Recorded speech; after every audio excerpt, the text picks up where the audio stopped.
The House will come to order. Members, please take your seats.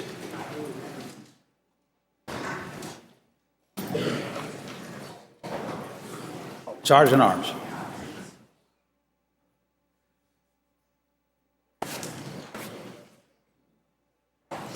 The House is now in session. All persons not entitled to privileges on the floor, please retire to the gallery.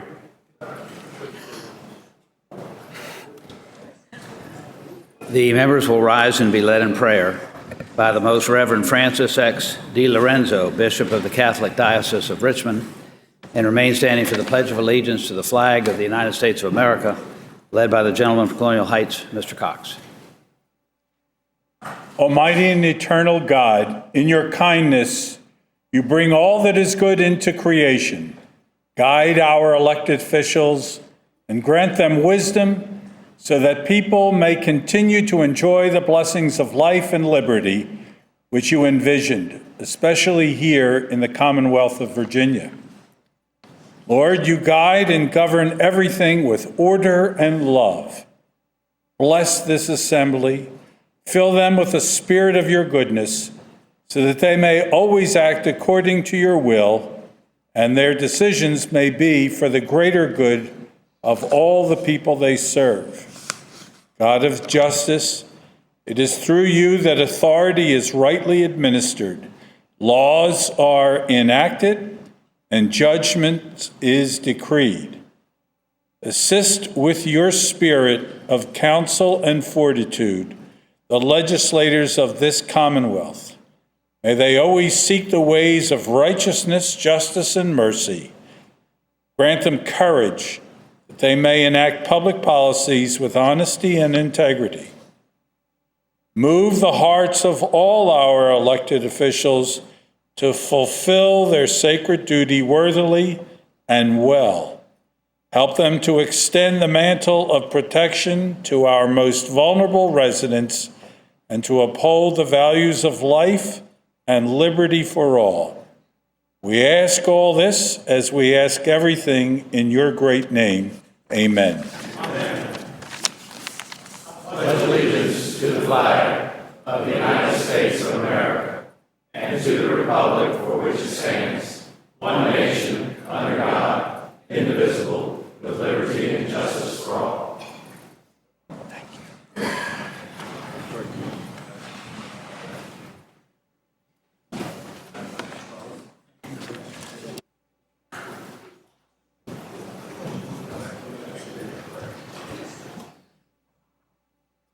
The members will answer the roll call by indicating their presence on the electronic voting board.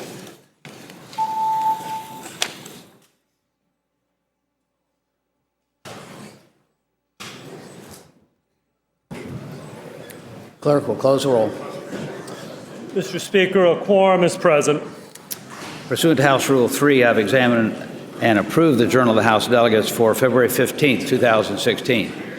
Motions and resolutions under Rule 39 are now in order. Does the clerk have any announcements or communications? No communications, just one announcement at this time, sir. Committees responsible for revenue bills are to complete work by midnight tonight. Committees responsible for revenue bills must complete work tonight.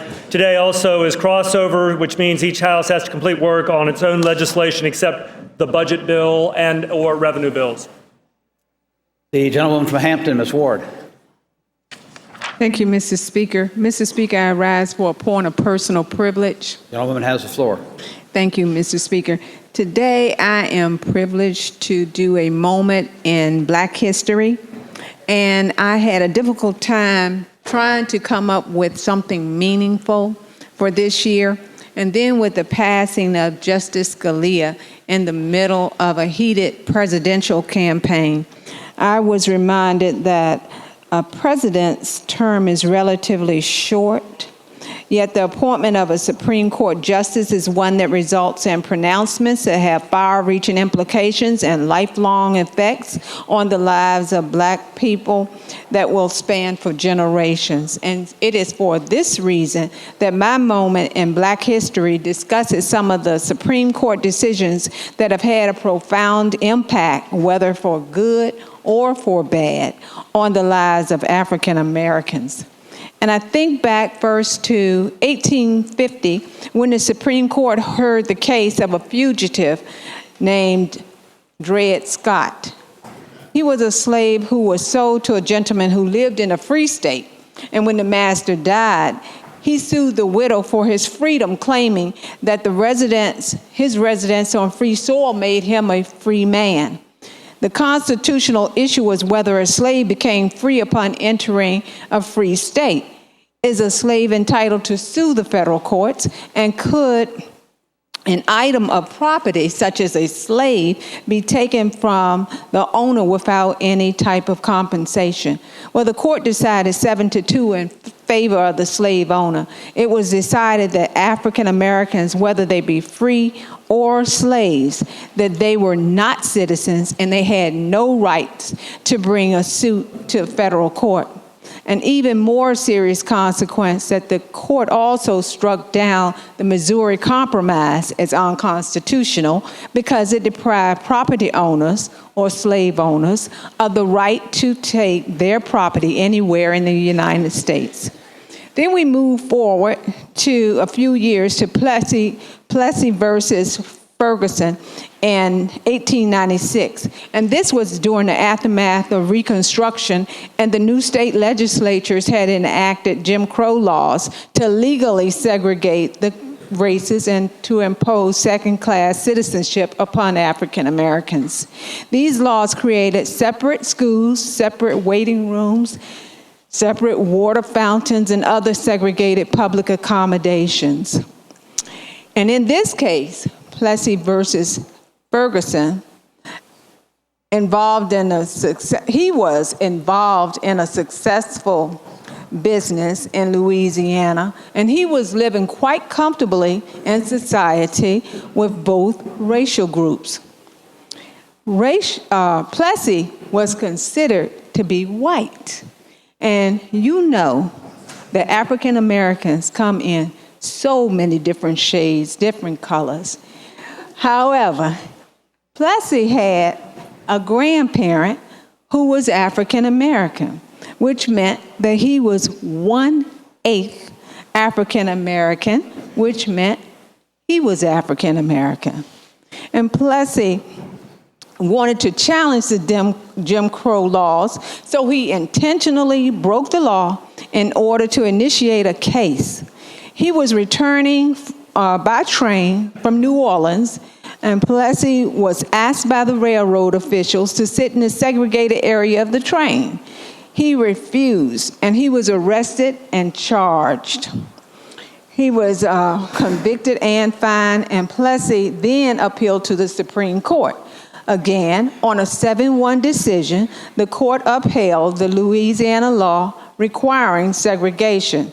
It was agreed that the 14th Amendment was not intended to give African Americans social equality, but only political and civil equality with white people.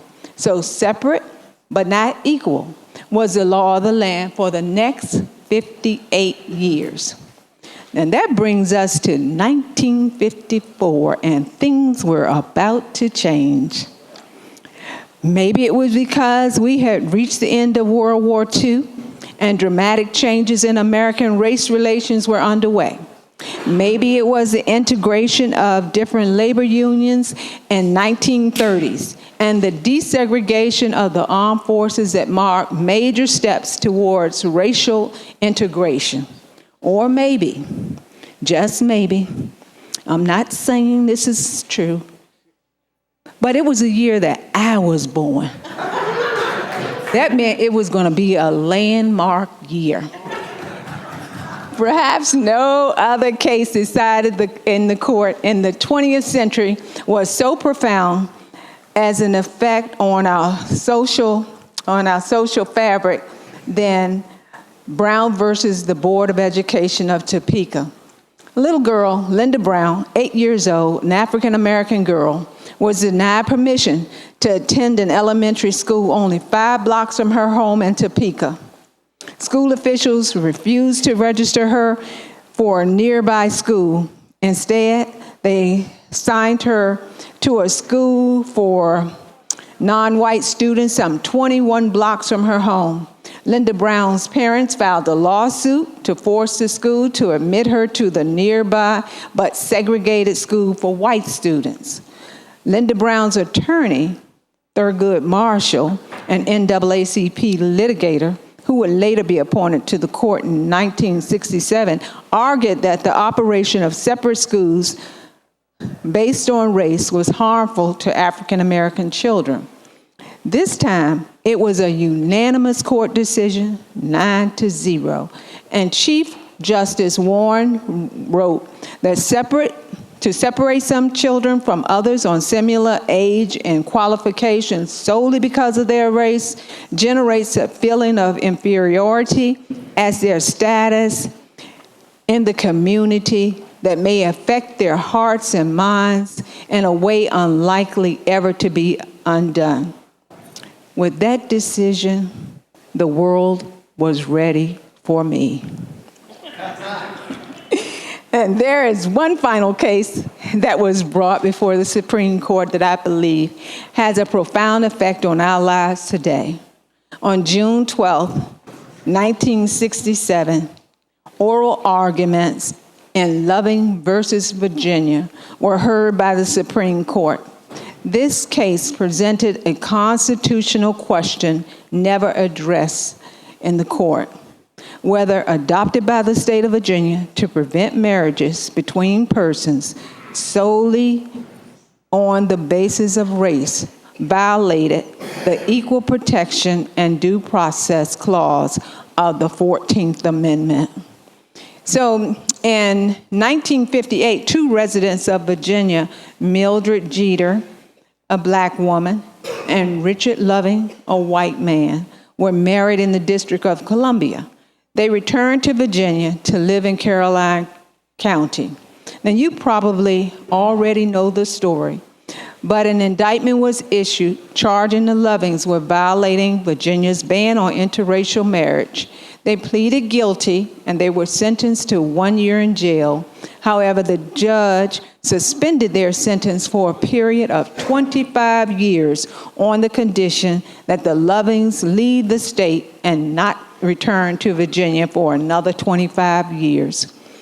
The judge's opinion was, Almighty God created races, white, black, yellow, and red, and he placed them all on separate continents. And but for the interference with his arrangements, there would be no cause for races to mix. It was really hard to believe, and even less hard, it was difficult to even read on this floor what our state statute said in reference to marriage between white persons and colored persons. It was not one of our finest hours, but in 1967, the Supreme Court's unanimous decision to no longer prevent marriages between different races included Justice Stewart saying, it's simply not possible for a state law to be valid under our Constitution, which makes the criminality of an act depend upon the race of the persons. Mr. Speaker, ladies and gentlemen of the House, these are only a few of the rulings made by the Supreme Court over the years, but as you can easily see, they have all had a profound effect on our lives, either for good or for bad, but especially in the lives of African Americans. Thank you, Mr. Speaker.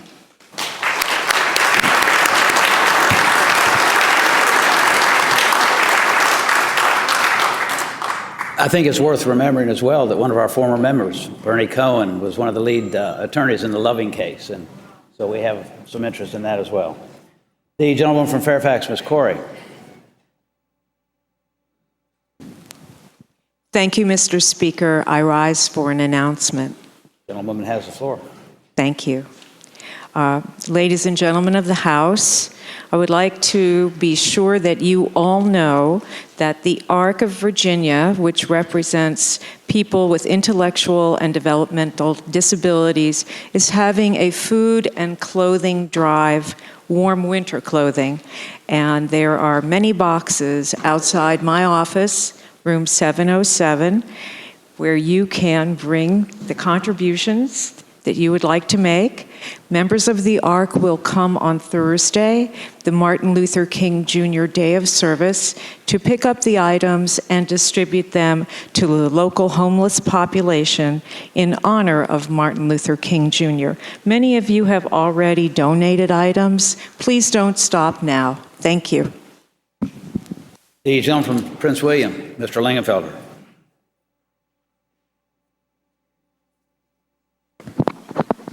Mr. Speaker, I rise for a request, a motion, and an introduction.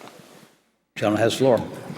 Mr. Speaker, I move that on page 1 and 2 of the printed calendar, that Senate Bill 49, Senate Bill 610, and Senate Bill 715 go by until Friday the 19th. And I'd like to just remark briefly about that. Gentleman has the floor. Just so everyone knows, these are the compromise bills that we have on the gun deal, as it were. Our 3 House bills will be in the other body's committee system on Wednesday. They should be on their calendar first read, or rather second read, on Thursday, and then on the Senate calendar for third read on Friday.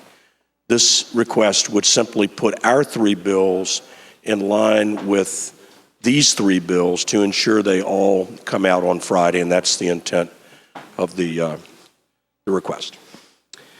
And Mr. Speaker, on page 38. How about if I take care of this first?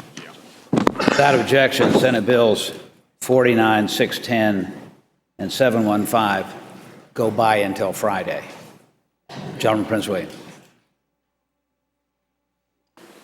Mr. Speaker, on page 38 of the printed calendar, I move that House Bill 565 be re-referred to the Committee on Education. The gentleman from Prince William, Mr. Lingenfelter, moves that House Bill 565 be re-referred to the Committee on Education. As many as favor that motion will say aye. Aye. Those opposed, no. The bill is re-referred to the Committee on Education. Mr. Speaker, I'd like to make an introduction, if I might. Gentleman has the floor. Mr. Speaker, today we're joined in the gallery by members of the Virginia State Police, troopers, special agents, and supervisors, if they wouldn't mind standing. And their support staff have traveled here from every corner of the Commonwealth. They've come here at their own expense, Mr. Speaker, taking leave or traveling here between shifts or on their day off. In fact, some have already left so they won't be late for their shifts later today. They are making this rare appearance in the General Assembly to express their serious concerns about staffing and equipment, salary, pay compression, things that we have been focused on and things that we want to try to address. Mr. Speaker, unfortunately, the world is not a safe place. It's not safe for soldiers who are abroad, and it's not safe for us here in the Commonwealth.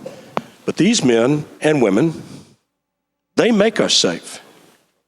They're the ones who are on our front lines here.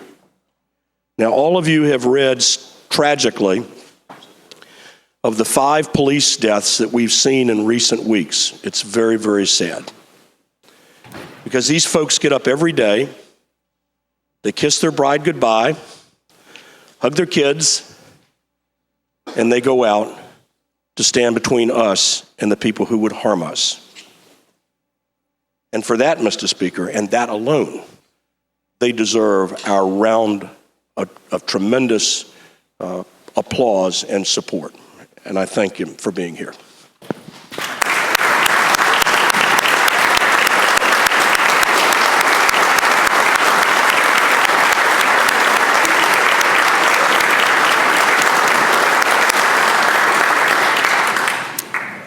We thank the members from the state police. We thank you for all that you do for our communities in the Commonwealth, and we thank you for being with us here today. Thank you very much. The gentleman from Stanton, Mr. Bell. Mr. Speaker, I rise for a request. Let me say it. May the journal reflect that my seatmate, the gentleman from Tazewell, is away today on pressing personal business. The journal will so reflect. The gentleman from Loudon, Mr. Greason. Thank you, Mr. Speaker. I rise for an announcement. The gentleman has the floor. Mr. Speaker, ladies and gentlemen, we are 1 week away from the annual basketball game against the body at the other end of the Capitol here, as the junior body. Thank you, Delegate Miller. The point of this announcement is we have one last practice tonight. If you've not been to practice and you want to play in the game, please come on by.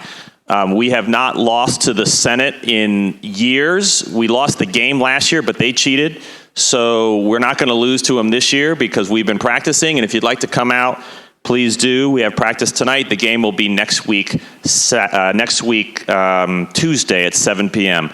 Most importantly, please donate to the Massey Cancer Center. That's what this is all about. We have fun with the game, but it's really about donating to the Massey Cancer Center. You can go online. You should have information in your inbox from my office showing you how to do that. Be happy to accept any checks or donations here. Mr. Speaker, thanks for the time. I look forward to playing the Senate next week. Thank you. The gentleman from Charlottesville, Mr. Toscano. Yes, Mr. Speaker, I rise for an announcement, quasi point of personal privilege.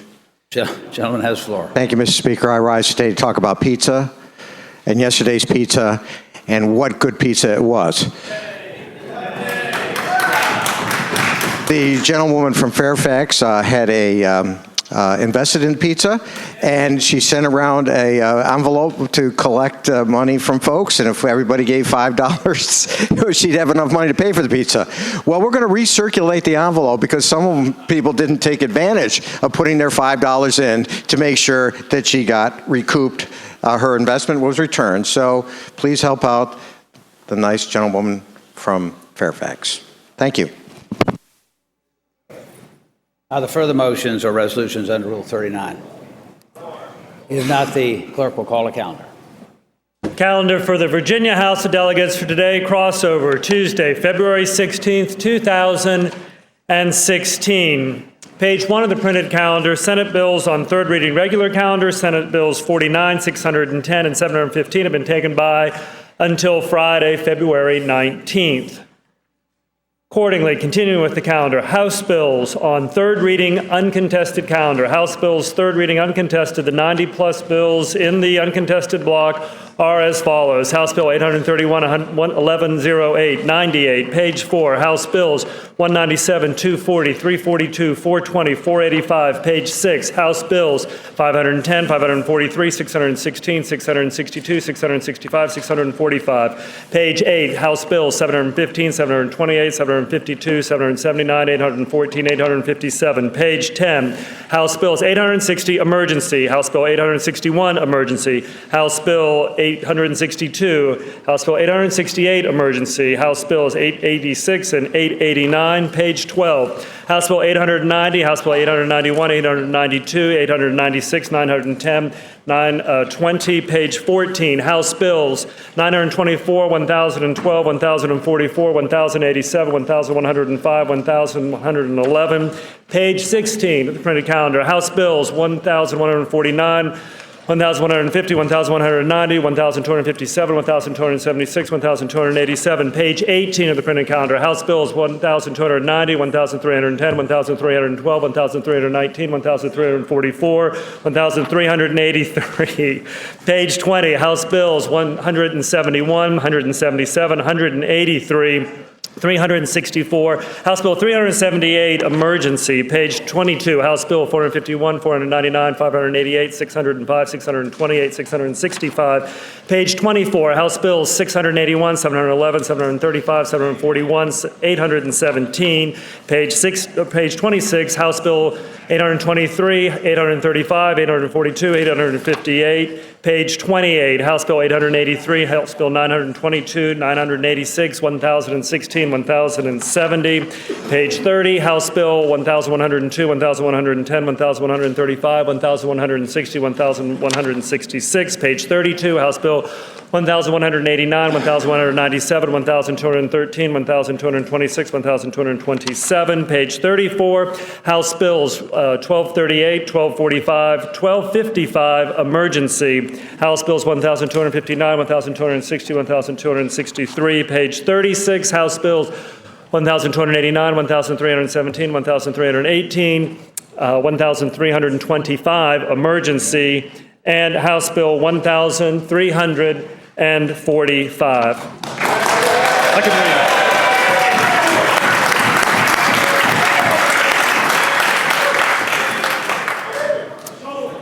Shall the bills pass?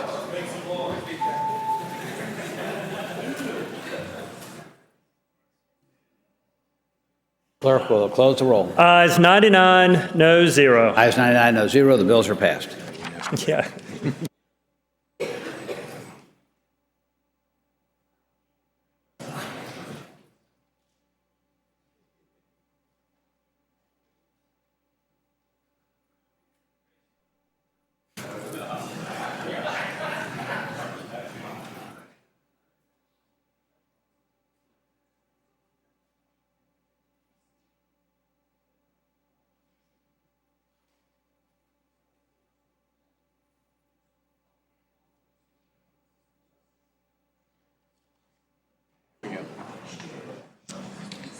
Continuing with today's calendar, page 38 of the printed version, House Bills on third reading regular calendar. House Bills third reading regular calendar, approximately 50 bills, third reading regular. First up, House Bill 565 has been re-referred to the Committee on Education. Accordingly, House Bill 584, a bill to amend the Code of Virginia relating to feeding of deer.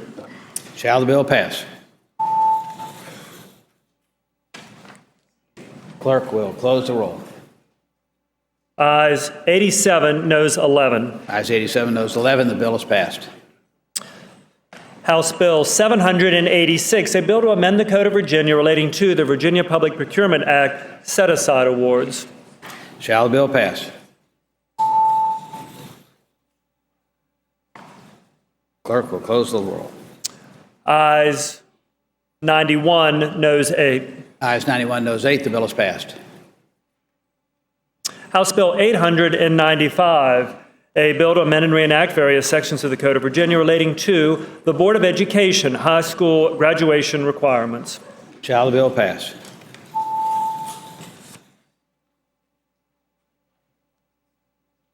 Clerk will close the roll.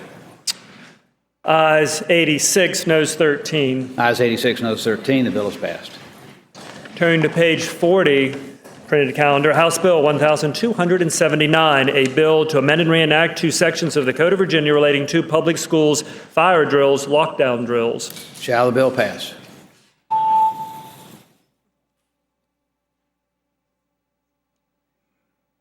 Clerk will close the roll. Ayes 99, noes 0. Ayes 99, noes 0. The bill is passed. House Bill 1282, a bill to direct the Secretary of Commerce and Trade to work with the Virginia Israel Advisory Board and other related organizations to implement practices related to the boycott, divestment, and sanctions movement. Shall the bill pass?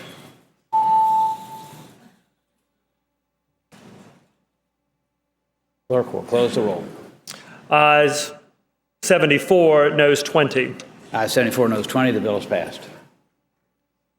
House Bill 287, a bill to amend and reenact a section of the Code of Virginia relating to mediation fees.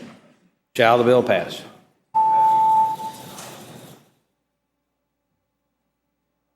Clerk will close the roll.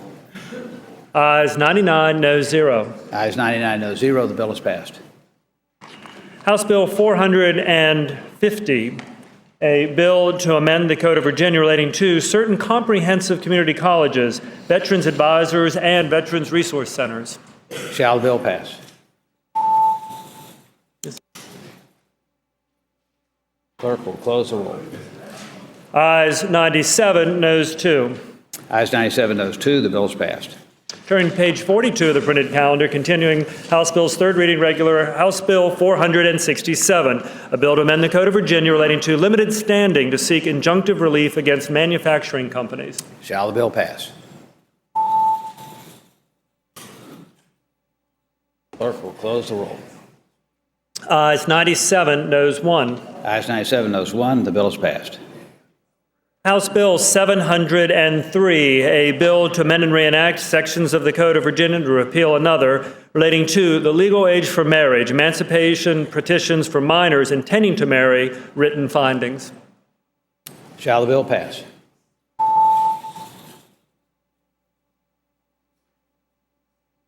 Clerk will close the roll. Ayes 66, noes 33. Ayes 66, noes 33. The bill is passed. House Bill 1090, a bill to amend the Code of Virginia relating to the Department of Health, expenditure of funds related to abortions and family planning services. Shall the bill pass?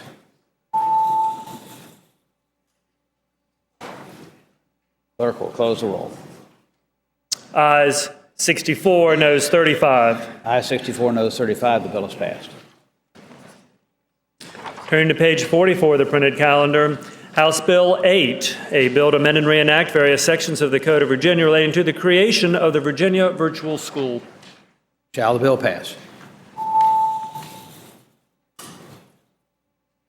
The clerk will close the roll. Ayes 58, noes 40. Ayes 58, noes 40. The bill is passed. House Bill 47, a bill to amend the Code of Virginia relating to the establishment of the Mixed Delivery Preschool Fund and Grant Program. Shall the bill pass?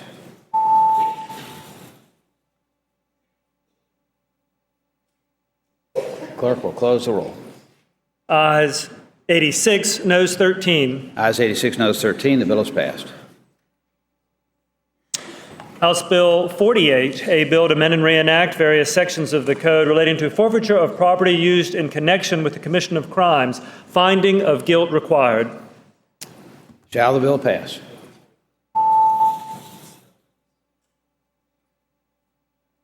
Clerk will close the roll.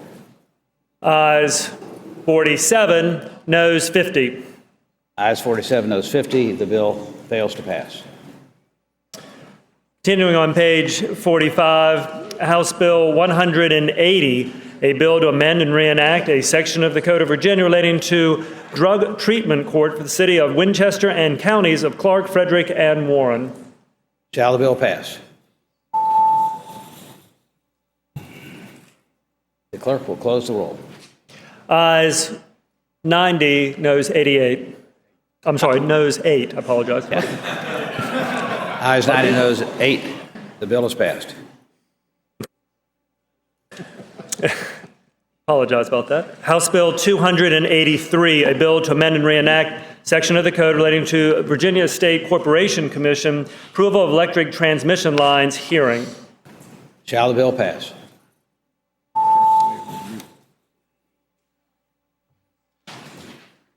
Clerk will close the roll. Ayes 97, noes 0. Ayes 97, noes 0. The bill is passed. Turning to page 46 of today's printed calendar, House Bill 367, a bill to amend and reenact a section of the code relating to non-conforming uses. Shall the bill pass?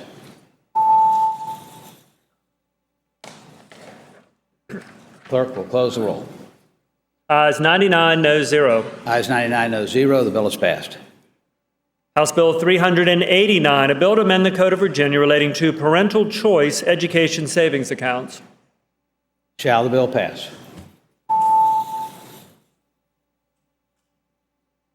The clerk will close the roll.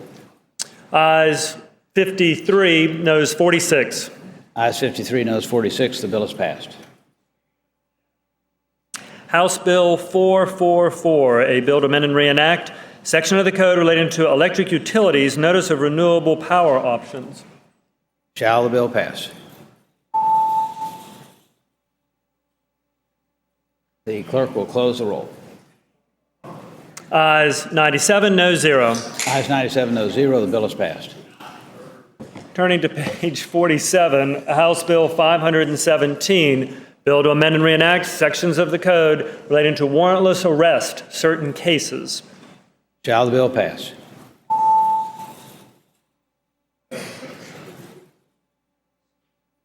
Clerk will close the roll.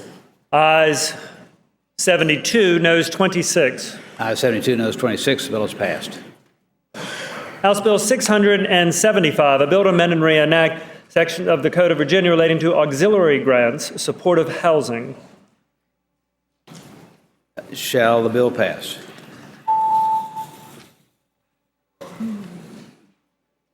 Clerk will close the roll. Ayes 97, noes 2. Ayes 97, noes 2. The bill is passed.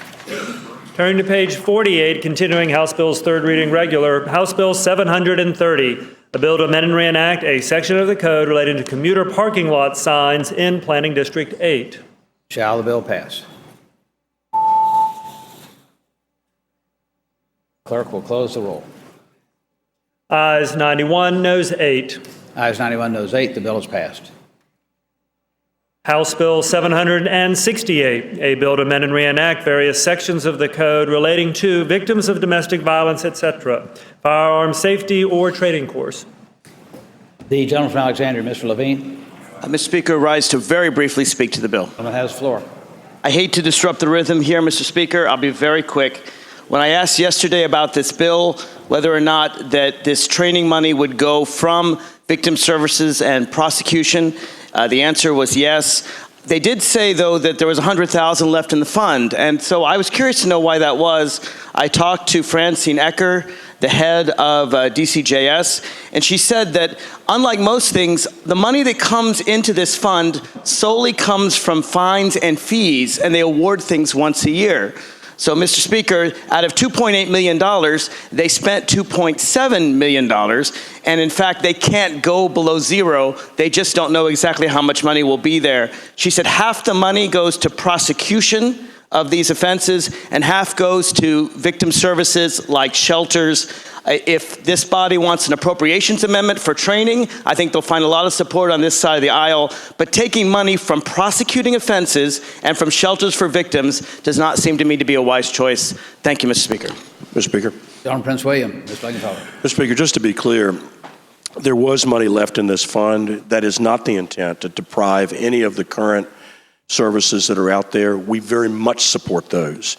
And so my commitment to you is we'll come back next year and look and see what comes out of this, and we will make sure that we do the right thing by this fund. You can rest assured of that.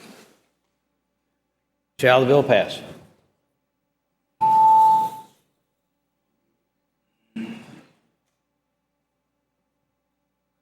Clerk will close the roll. Ayes 78, noes 21. Ayes 78, noes 21. The bill is passed. Continuing with the calendar, House Bills third reading regular, page 49, the printed calendar, House Bill 773, a bill to amend the Code of Virginia relating to the Government Non-Discrimination Act creation. The gentlewoman from Fairfax, Ms. Watts. Thank you, Mr. Speaker. Speaking to the bill. The gentlewoman has the floor. Let me first draw your attention to the actual language in the bill, which allows anyone to discriminate against someone who had sexual relations not in a marriage between a man and a woman. Therefore, any premarital sex, anything, any extramarital affairs would be a basis of discrimination.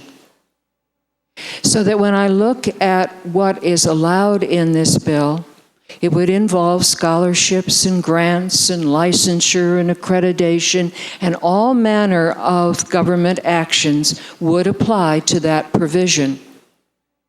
I go back to my English major days in Hawthorne when a scarlet A was put on the woman. You have the potential that if you have, in the parlance of my day, a baby out of wedlock, that for the rest of your life, you could be discriminated against because according to the wording of this bill, you had sexual relationships outside of a marriage between a man and a woman. This overwrite of this bill applies to another element of my background. When I entered campus on the University of Michigan, a large state university, the dean of women in that large state university had a definite network with taxi cab drivers. And she got regular reports if any woman was left off or picked up at an apartment of a male. And parents got letters about what their daughter was doing. There will be more in just a moment. She actually was dismissed during the 4 years that I was on campus.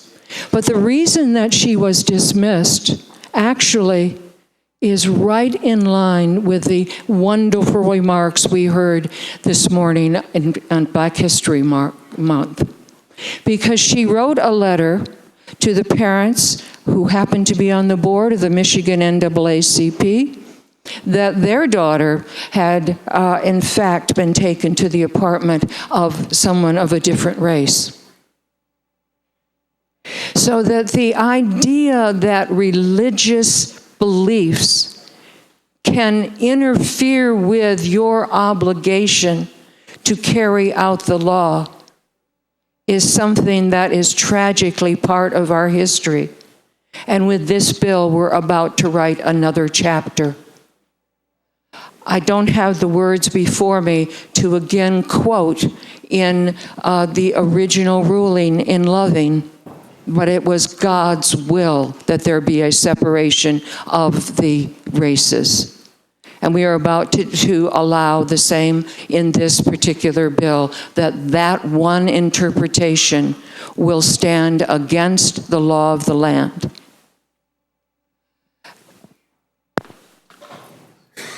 Let me turn then to the other ramification of this bill. What we have then in newspaper headlines are headlines such as these: Religious Freedom Bill, Religious Freedom Act, equals $60 million of lost revenue for Indiana, appearing in the January 26, 2016. That's the amount of money last year's RFRA debacle cost just the city of Indianapolis. Last March, when it became law, many groups and conventions that planned to hold events in Indianapolis found new locations. It also, in the papers, appeared in March 2015, when the bill was signed in Indiana, that you had strong opposition, fierce opposition by business leaders within the state to use an owner's faith as a reason to refuse services. The risk of the act ranged from potential workplace lawsuits on religious grounds to a broader and deeper business chill on the state, with money-making conferences and major corporations threatening to pull out. We have that at stake.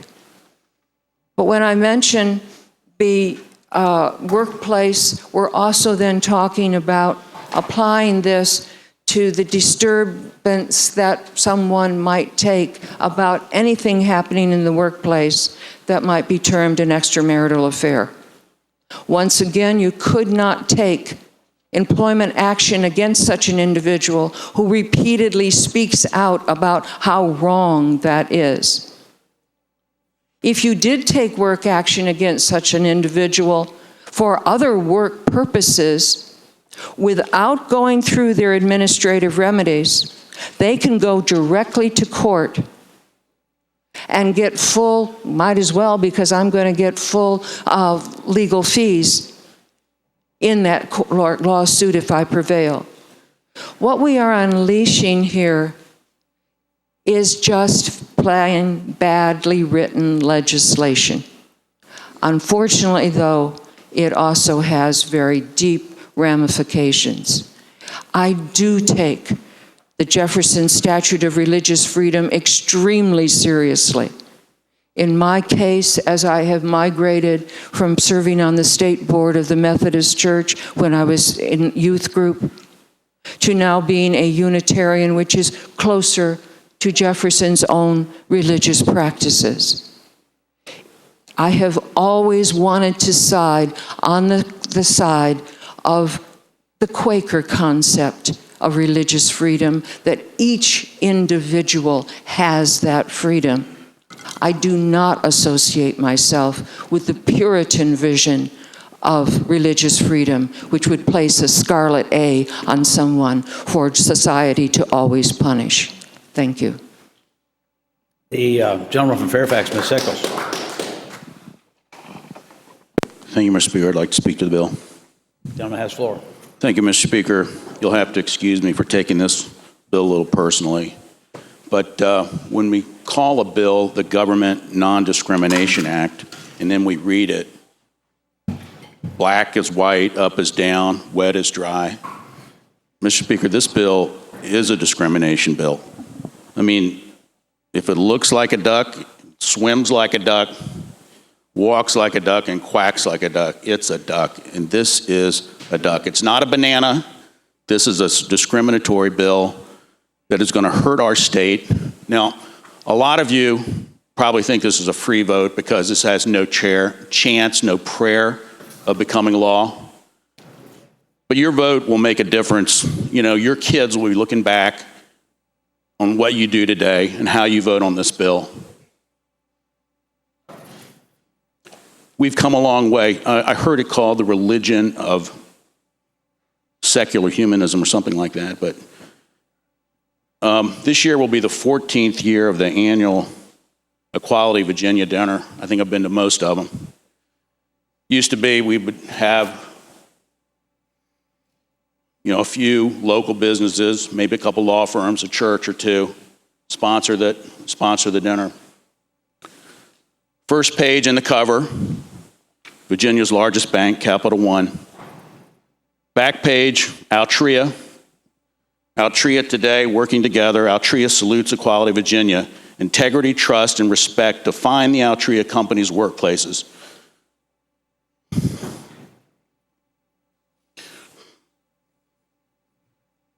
It goes on. Genworth, I think they've given a few of you a contribution to be here. Here's a picture, a nice picture of a family with their kid.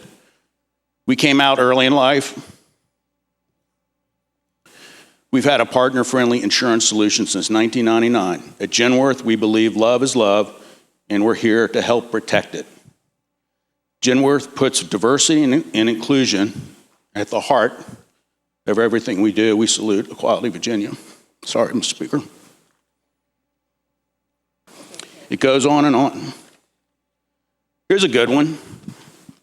Dominion, the power of diversity. I like the different colored cords that they have coming out of a socket. At Dominion, we know diversity isn't just good, it's also good for business. At Dominion, diversity isn't just something we strive for, it's something we insist on.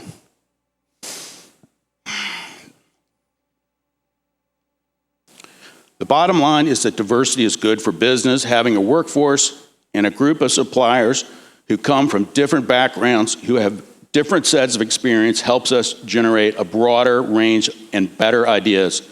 As a result, our company has strengthened, our communities prosper, and most importantly, our customers benefit. To learn more about Dominion and our dedication to diversity, and it tells you where to go. KPMG, LeClaire Ryan, Merrill Lynch, Hunt & Williams, we're proud to support Equality Virginia's 12th annual dinner. Bon Secours Hospital, SunTrust Bank, Williams Mullen, Morgan Stanley, a couple of doctors here, Lutheran Family Services. Lutheran Family Services, are you ready to foster care? They want you to be a foster parent. They want someone like me to be a foster parent. There is a lot to know and to think about, and it's important that you work with people who will give you the support and knowledge you need to make the relationship a success.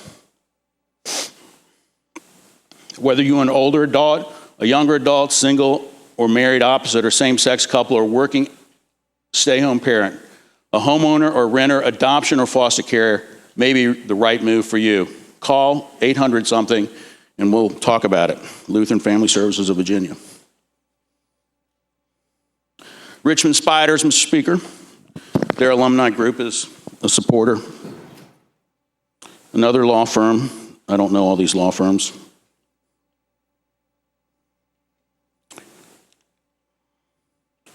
So, Mr. Speaker, the world has changed. I don't know anything about a secular religion.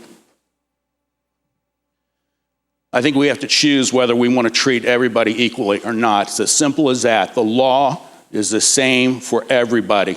So this is the vote that you get to make for the rest of your life right now. Are we going to be fair to everybody in Virginia or not? You know, we're going to pass a budget next week. Hopefully it's going to have a lot of investment, new investment in research, high tech, biosciences, cyber, big data. We could pass this bill and just forget all that. They can go to Boston, they can go to San Diego or San Francisco or Seattle or Madison, Wisconsin to do their business. They don't need to come here where people are second-class citizens and we pass legislation like this.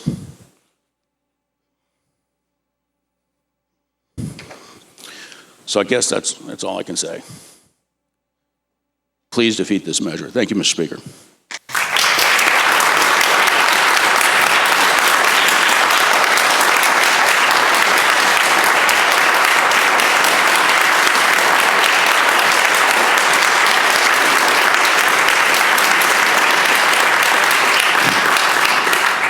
The gentleman from Shenandoah, Mr. Gilbert.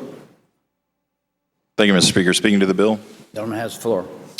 Well, Mr. Speaker, this bill and its patron are not concerned with what Genworth Financial does or Dominion or any of the downtown law firms or anybody else that was just cited by the gentleman. That's not what this is about. Those of us who differ with the gentleman on things like traditional marriage and traditional gender identities, you know, we find ourselves constantly under attack by the shifting cultural winds that blow as a headwind against us. You know, we are concerned with this legislation, by this legislation, with what I've said previously on this issue. It is that the activists who pursue same-sex marriage and other issues related to that, they are not satisfied with equality. And they will not be satisfied until people of faith are driven out of this discourse, are made to cower, are made to be in fear of speaking their minds, of living up to their deeply held religious beliefs.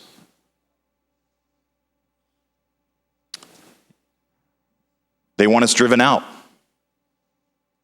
And make no mistake, this is not about private institutions. This is not about what happened in Indiana, which dealt with private institutions, private companies. This is about using the mechanisms of government to accomplish the goal of driving people of faith out of the public square, making them retreat behind the four walls of their place of worship, no longer able to engage in commerce, no longer able to engage in anything that might be deemed discrimination. Mr. Speaker, all we're looking for here is reasonable accommodation of long-held, deeply held religious beliefs. The gentleman talked about, made reference to a school. You know, we have a big school here in the Commonwealth of Virginia, Liberty University. And the students who attend Liberty University get tuition assistance grants. It's not nearly enough to cover their education, but it helps. It's a public policy decision we made long ago to help students attending our private schools. And Liberty University has rules, because it's a Christian institution, about who can live in their student housing, about same-sex marriage, about living together outside of marriage, things that are not new concepts. They are unpopular in popular culture, but they are not new. And one can envision a time in the not too distant future where government will be used to punish places like Liberty University by saying, guess what? Unless you subscribe to that church of secular belief that I referred to yesterday on this issue, we're not going to help you anymore. Your tuition assistance grants are no longer available. That is one of potentially thousands of ways that the government could punish someone for not subscribing to this belief system. The gentleman mentioned foster care. You know, Mr. Speaker, we had an issue that I patroned not too long ago that became law where we protected the deeply held beliefs of charities that provide adoption services, because they provided the bulk of those services, and if we did away with them because they did not subscribe to these beliefs, we would have done a great detriment to children seeking foster care placement and adoption. We know, those of us who believe in this and believe in this bill, know that there will be no stopping the forces that choose to make us cower and go away. And on my watch, Mr. Speaker, I will be proud to say that I fought to keep the government from being used as a vehicle for making that happen. And so I would appreciate very much supporting that age-old principle of religious freedom that we enjoy here in Virginia. Thank you, Mr. Speaker.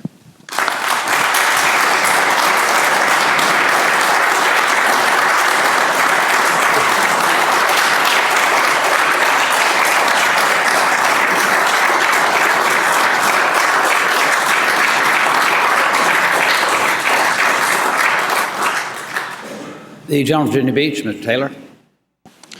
Thank you, Mr. Speaker. Speaking of the bill. Gentleman has the floor. Mr. Speaker, I feel compelled to stand and say something, and let me preface it by saying that I fight for faith. I have deeply held beliefs and religious beliefs, and I appreciate the intent of the gentleman from Shenandoah. I appreciate what he's trying to do. I agree with what he's trying to do, but I do believe that the bill is too broad, and therefore I cannot support it. Thank you, Mr. Speaker. The gentleman from Prince William, Mr. Marshall. Speaking to the measure. Gentleman has the floor.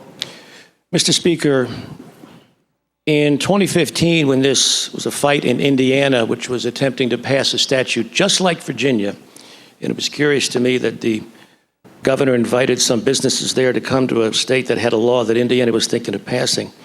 An article appeared in the New York Times, an op-ed by Frank Bruni entitled "Bigotry, the Bible, the Lessons of Indiana." And the gentleman, Mr. Bruni, cited a Michael Gold, says is a prominent gay philanthropist.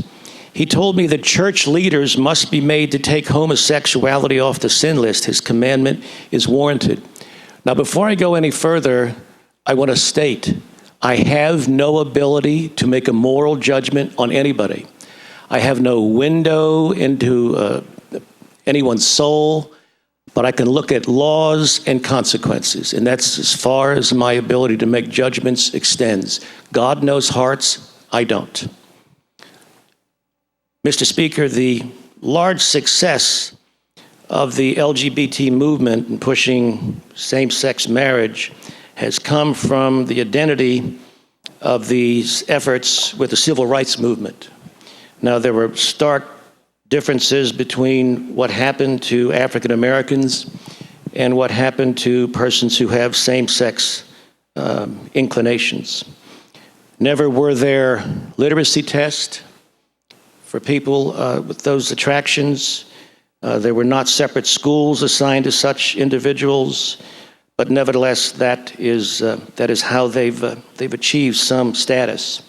Virginia, as are many as other states, is an employment at will state. You can be hired or fired for any reason. I'm curious how someone is going to be able to identify an individual who's engaged in same-sex behavior walking into a restaurant. For the life of me, I can't figure it out. I don't know how you would, quote, discriminate against such an individual. But I do know that there are efforts to condition participation in what the gentleman has said, the public square, upon acceptance of this agenda pushed by what I think is a minority of those who supported same-sex marriage. What is that about? Well, let's even look at the other direction.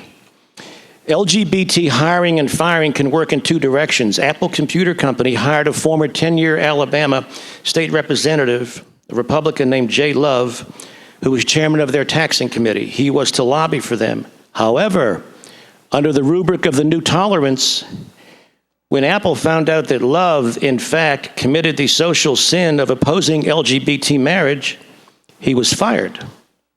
Interestingly, Brendan Eich, brilliant gentleman, founder of Mozilla, Firefox internet browser, and inventor of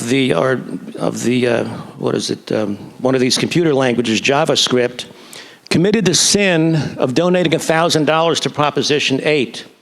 For his exercise of his First Amendment rights, he was fired. Nobody ever claimed or could point out that he was in any sense biased against persons with same-sex attraction, but he was nevertheless fired. Science fiction writer, Southern Virginia University professor, Orson Scott Card, a Mormon and past member of the National Organization, was eased out of DC Comics' New Superman project for his opposition to same-sex marriage. Advocates of the new tolerance are definitely targeting Catholic schools. A homosexual teacher at the Catholic Mount St. DeSales Academy in Macon, Georgia, filed a lawsuit against the school, which did not renew his contract as a band teacher after the school discovered his plans to, quote, marry a man, a fact which is not in dispute. Mount St. DeSales, which had posted its hiring policy on the internet, included a willingness to hire individuals who experienced same-sex attraction. However, when he was let go for his actions, not his inclinations, he filed a lawsuit with the Equal Opportunity Commission, which held that indeed the school had discriminated against Mr. Dollar because of his sex. They include sexual stereotyping here. Another effort to purge Catholic schools of their legitimacy is going on right now in Massachusetts at the Fontbonne Academy, an all-girls school in Milton, Massachusetts, run by the Congregation of the Sisters of St. Joseph. A state judge in December decided that the school improperly discriminated against the homosexual man when it rescinded an offer as a food services director after learning that he was, quote, married to a man. Now, in the job application, he agreed to model Catholic teaching in his life. He said he accepted that condition of employment. Well, he had second thoughts. He went back and he sued, and a judge went after the school and said, even though there's supposed to be a religious exemption for such schools, you will have to pay this gentleman. What is disturbing is that the judge knew that he agreed to a model Catholic teaching. Now, let's go to Crystal Dixon, young African-American woman, Associate Vice President for Human Resources at the Public University of Toledo. She wrote a letter, an op-ed in the Toledo Free Press, and took issue with the claim that the civil rights struggle could be modeled for, or the basis for homosexual complaints. She said, I differ with that. Well, her exercise of her First Amendment rights proved very costly. She was fired because of the public position she took in her op-ed. Now, other employees criticized her as a bigot in the Toledo paper. They were not disciplined. She was fired. She took her case to the federal courts. Sixth Judicial Circuit, Mr. Speaker, agreed, yes, she should be fired. Mr. Speaker, this should be a two-way street, but it's not. There is an effort to wipe out from the public square any resemblance, any proposition which states that this behavior is problematic or is not beneficial to the common good. The tolerance is not extended to those of us who believe that. This is not live and let live. This is oppress under the name of discrimination. We are headed towards a circumstance in Eastern Europe where in the 1940s, 50s, and 60s, you could be a member of one of the professions, law, teaching, whatever, engineering, only if you were a member of the Communist Party. Now, this statute here attempts to prevent the conditioning, in part, of the issuance of a business license, of a professional license, on a subscription to a view that people find to be morally problematic. We've seen it all around the United States. Bakers are being sued successfully because they don't want to be complicit, to be materially participating in actions that they find to be morally repugnant. That isn't good enough. You can't refuse to do this. You must be silenced or you will be sued. Now, that is not live and let live. Mr. Speaker, this body and the other body and this governor, if he really is tolerant, should support the bill from the gentleman from Shenandoah. The gentleman from Arlington, Mr. Lopez. Thank you, Mr. Speaker. Speaking to the bill. Gentleman has the floor. George Washington's letter to the Hebrew congregations of Newport, Rhode Island in 1790 was just 340 well-chosen words, but I think it's telling regarding this legislation. George Washington wrote, "For happily the government of the United States gives to bigotry no sanction, to persecution no assistance, and requires only that they who live under its protection should demean themselves as good citizens, in giving it on all occasions their effectual support." This legislation is an affront to Virginia being a welcoming climate, especially for business. This should be an obvious no vote. Thank you, Mr. Speaker. Shall the bill pass? Mr. Speaker. The clerk will destroy the roll. The gentleman from Shenandoah, Mr. Gilbert. I withdraw what was going to be my request, Mr. Speaker, now that everyone's in their seat. Shall the bill pass?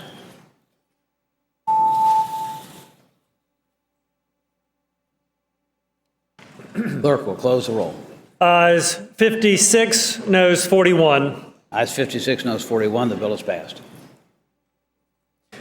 Continuing on page 49 of the printed calendar, House bills on third reading regular. Next up, House Bill 775, a bill to amend the Code of Virginia relating to the Fantasy Contests Act, registration required, conditions of registration, penalty. Shall the bill pass?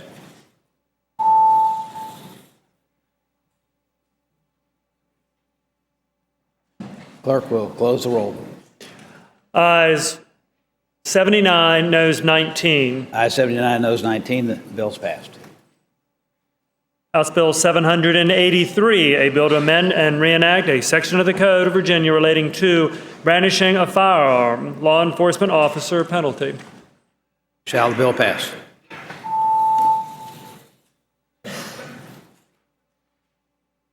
Clerk will close the roll. Ayes 76, noes 23. Ayes 76, noes 23. The bill is passed.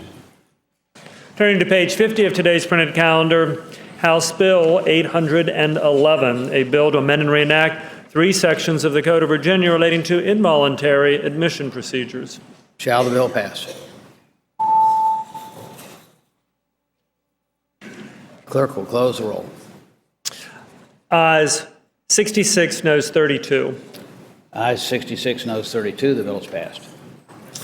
House Bill 904, a bill to amend and reenact several sections of the Code of Virginia relating to alcoholic beverage control, limited mixed beverage license for retail cigar shops. Shall the bill pass? The clerk will close the roll. Ayes 83, noes 12. Ayes 83, noes 12. The bill is passed.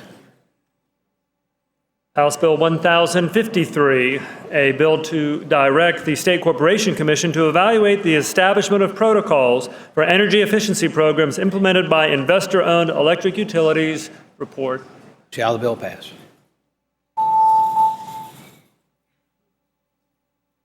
The clerk will close the roll. Ayes 82, noes 15. Ayes 82, noes 15. The bill is passed. House Bill 1069, a bill to amend and reenact various sections of the Code of Virginia, repeal another, and an enactment clause, all relating to limitations on tolling, toll collection fees and penalties, period of non-payment, notice of non-payment. The gentleman, Prince William, Mr. Marshall. Mr. Speaker, addressing the measure. Gentleman has the floor. Thank you very much. Mr. Speaker, some people have asked me, where is this money going to go from these tolls? Well, we don't need the tolls to widen a portion of 66 inside the Beltway. The governor said he's going to do that with some federal money. Here's one place they're going to go, and this is an article in the Washington Post, February 3rd of this year. Metro hires top bankruptcy lawyer to advise the agency on fixing its troubled finances. So the tolls are going to go to Metro, which is in serious trouble and has capital needs way beyond what Virginia can pay, but boy, we're going to make the college try. Now, the second part of this, I sent a Freedom of Information request to the administration. Wanted to know the cost of the bridges that will be widened, necessarily have to be reconstructed outside of the Beltway. This was their answer, or response rather, December 4th, 2015. Please be advised that some of the records you have requested related to projected costs for widening bridges are exempt from disclosure under the Code of Virginia to protect the negotiating position of VDOT. Well, that doesn't say we're protecting the taxpayer, we're protecting the negotiating provision of VDOT. And who are they negotiating with? Well, one or more of these companies who are going to do these tolls. Transurban is one of them, you know, that does all these expensive penalties. And their American subsidiary, which will be operating this. I think they're headquartered in Australia. None of the cost figures were made available. Now, the employees of VDOT know it, but this body cannot know anything about that. Now, remember, Mr. Speaker, when you had these paid for, $17 tolls inside the Beltway, well, what's coming, Mr. Speaker? Well, I'll tell you what's coming. $61 tolls from Haymarket and from University Boulevard in Prince William County if you want to drive round trip all the way into D.C. But wait, no, it's not just 61. It might be $69. Where did I get these figures? Where? Thank you for asking. I looked at Transurban's website for the cost of these tolls on 95. Remember that a couple years ago, our colleague from Fairfax with the abusive driver's fees? Big controversy. Remember the controversy over $17 a day tolls. What do you think Virginians are going to think when they wake up and find out that this body is setting up conditions, and there'll be a bond bill coming from the other side, for $69 a day tolls? What is the minimum wage? What is it, $7.25 an hour? A person making the minimum wage cannot drive on this road but for 3 days. They're going to be taken off the road. They don't have the money to do it. That's why I sometimes agree with people who talk about class warfare. Now, when this bill passes, there will be 3 lanes left for the commoners and the proletariat to use who don't have the money for the tolls. 2 lanes will be here 24/7, tolled, no exemption. Residents in Northern Virginia were not told about this. They were not given the prices when a survey was taken. Even so, a majority opposed what was going on. If you don't want these signs in your next campaign, vote no to this bill. The gentleman from Fauquier, Mr. Weber. Thank you, Mr. Speaker. Speaking to the measure. You don't have the floor. While the bill doesn't go as far as I would like it to in regards to, stopping tolling on 66, I'd like everybody to think about this. What would happen if this bill doesn't pass? At least in Northern Virginia, Loudoun and Fauquier. Because right now, the bill has limits on 17, 28, 7. All these roads, if this bill doesn't pass, they can toll. So just think about that as you get ready to press, hopefully, green. While the bill doesn't go as far as I'd like it to, at least does put a little bit of limitation on the process. Thank you. Gentleman from Suffolk, Mr. Jones. Speaking to the measure. Gentleman has the floor. Mr. Speaker, as always, the gentleman from Prince William is very eloquent, doesn't always have his facts exactly correct, but he's close many times. He's talked about funding Metro. Per the Meeks case in 2012, the money has to stay in the corridor, and it's only for new transit. It cannot supplant existing funds in that corridor.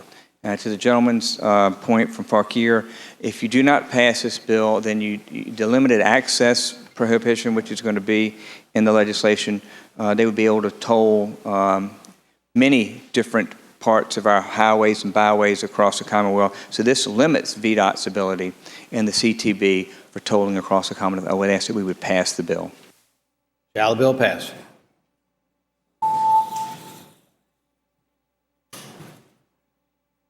The clerk will close the roll. Ayes 85, noes 12. Ayes 85, noes 12. The bill is passed.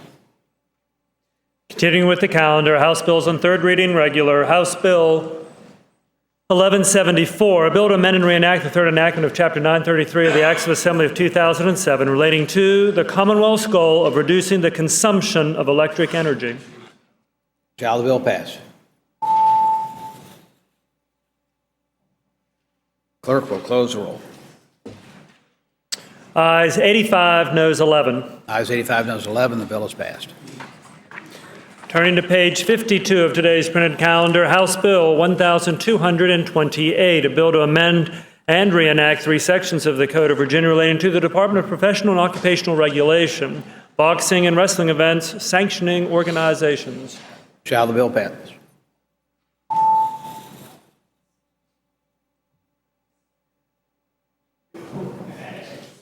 Clerk will close the roll. Ayes 87, noes 12. Ayes 87, noes 12. The bill is passed. House Bill 1261, a bill to amend the Code of Virginia relating to the authority of the State Corporation Commission to undertake safety activities concerning interstate gas pipeline facilities. Shall the bill pass?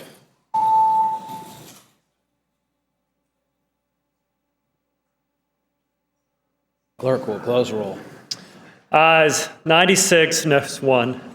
Ayes 96, noes 1. The bill is passed. House Bill 1288, a bill to amend and reenact 2 sections of the Code of Virginia relating to the Department of Small Business and Supplier Diversity, certification of employment services organizations, public procurement. Shall the bill pass?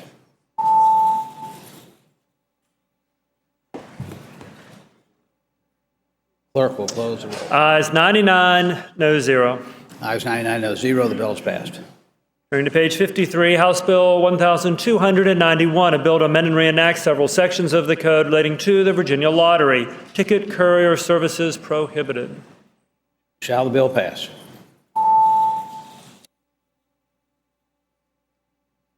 Clerk will close the roll. Ayes 96, noes 3. Ayes 96, noes 3. The bill is passed.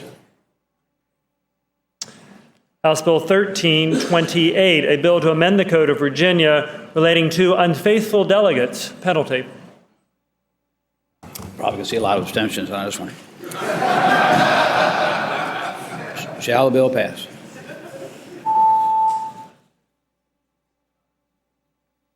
Clerk will close the roll. Ayes 55, noes 41. Ayes 55, noes 41. The bill is passed. House Bill 1350, a bill to amend and reenact sections of the Code of Virginia relating to alcoholic beverage control, spirits tastings by distiller licensee. Shall the bill pass?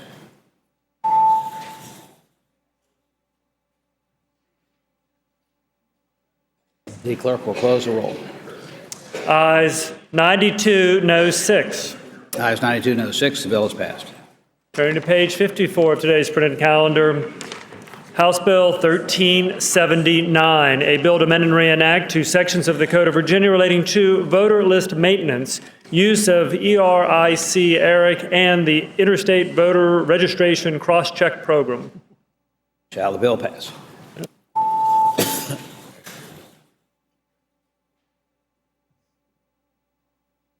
The clerk will close the roll. Ayes 64, noes 35. Ayes 64, noes 35. The bill is passed. House Bill 602, a bill to amend and Mr. reenact.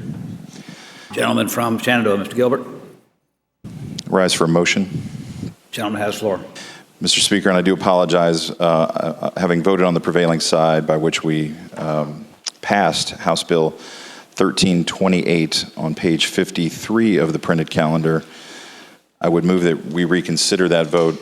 I saw somebody furiously pushing their button and it was not registering. Thank you, Mr. Speaker. The gentleman from Shenandoah, Mr. Gilbert, moves that having voted on the prevailing side by which we passed House Bill 1328, we reconsider that vote.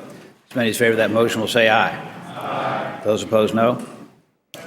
The motion is agreed to. Shall the bill pass?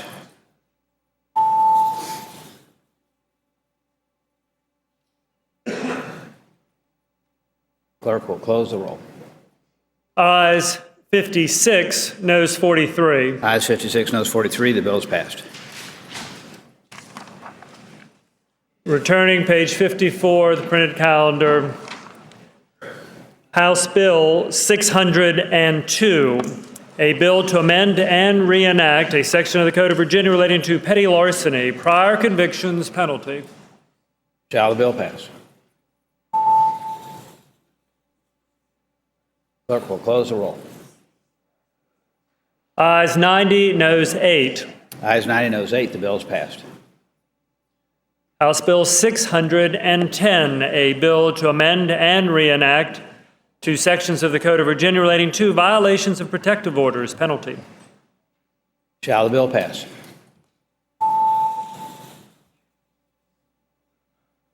The clerk will close the roll.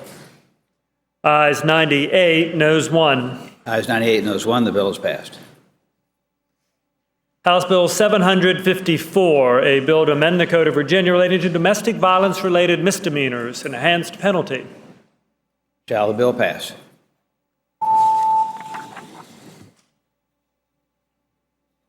The clerk will close the roll. Ayes 96, noes 2. Ayes 96, noes 2. The bill is passed. House Bill 765, a bill to amend and reenact a section of the Code of Virginia relating to first offense assault and battery against a family or household member, enhanced penalties. Shall the bill pass? The clerk will close the roll. Ayes 99, noes 0. Ayes 99, noes 0. The bill is passed. Turn to page 56 of the printed calendar, House Bill 1114, a bill to amend and reenact several sections of Chapter 213 of the Acts of Assembly of 1960, which provided a charter for the City of Colonial Heights relating to Department of Finance, Director of Finance, City Manager, and City Treasurer. Shall the bill pass? The clerk will close the roll. Ayes 99, noes 0. Ayes 99, noes 0. The bill is passed. House Bill 1361, a bill to amend and reenact a section of the Code of Virginia relating to lobbyist reporting, disclosure not required of certain persons attending entertainment events, emergency. Shall the bill pass? The clerk will close the roll. Ayes 99, noes 0. Ayes 99, noes 0. The bill is passed.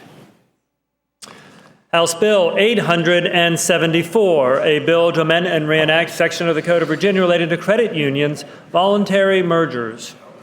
Shall the bill pass? The clerk will close the roll. Ayes 93, noes 6. Ayes 93, noes 6. The bill is passed. House Bill 1264, a bill to amend and reenact a section of the Code of Virginia relating to the Virginia Residential Property Disclosure Act, representations related to covenants and restrictions affecting the property. Shall the bill pass?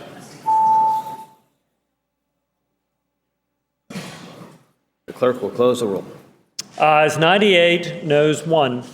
Ayes 98, noes 1. The bill is passed. House Bill 102, a bill to amend and reenact section of the Code of Virginia relating to felony homicide, certain drug offenses, penalty. Shall the bill pass?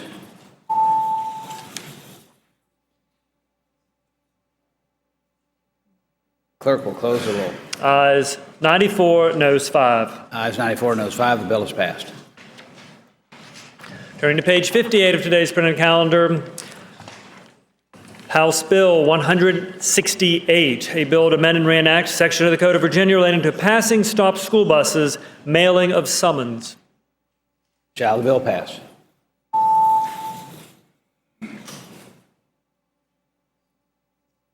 The clerk will close the roll. Ayes 94, noes 5. Ayes 94, noes 5. The bill is passed. House Bill 407, a bill to amend and reenact a section of the Code of Virginia relating to designation of HOV lanes on Interstate 66. Shall the bill pass? The clerk will close the roll. Ayes 98, noes 0. Ayes 98, noes 0. The bill is passed. House Bill 1362, a bill to amend and reenact multiple sections of the Code of Virginia, all relating to lobbyist reporting, the State and Local Government Conflicts of Interest Act, and the General Assembly Conflicts of Interest Act, annual filing of required disclosures, separate report of gifts. Shall the bill pass?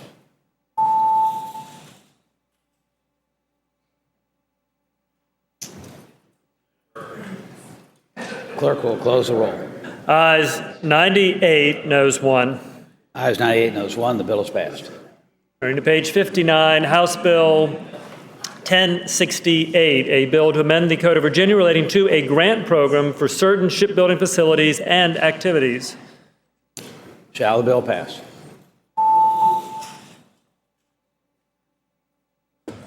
Clerk will close the roll. Ayes 98, noes 0.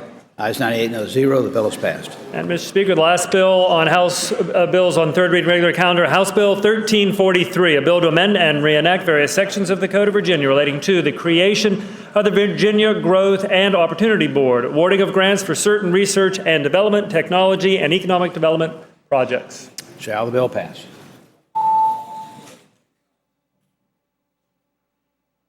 The clerk will close the roll. Ayes 91, noes 7. Ayes 91, noes 7. The bill is passed.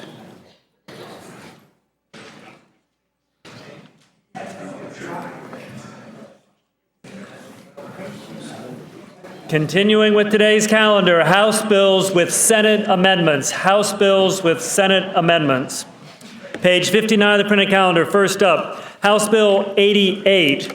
A bill to amend and reenact several sections of the Code of Virginia relating to general registrars and members of electoral boards, annual training, office closures. Passed the House February 3rd, passed the Senate with an amendment on February 12th. The gentleman from Spotsylvania, Mr. Cole. Thank you, Mr. Speaker. Ladies and gentlemen of the House, House Bill 88 is the bill that we passed earlier that deals with mandatory training for registrars. The Senate amendment was requested by the president of the Registrars Association, and it simply says that if the registrar has an emergency and cannot attend the training, they can designate someone in their office to attend, and I hope that we will accept the Senate amendment. Shall the Senate amendment be agreed to?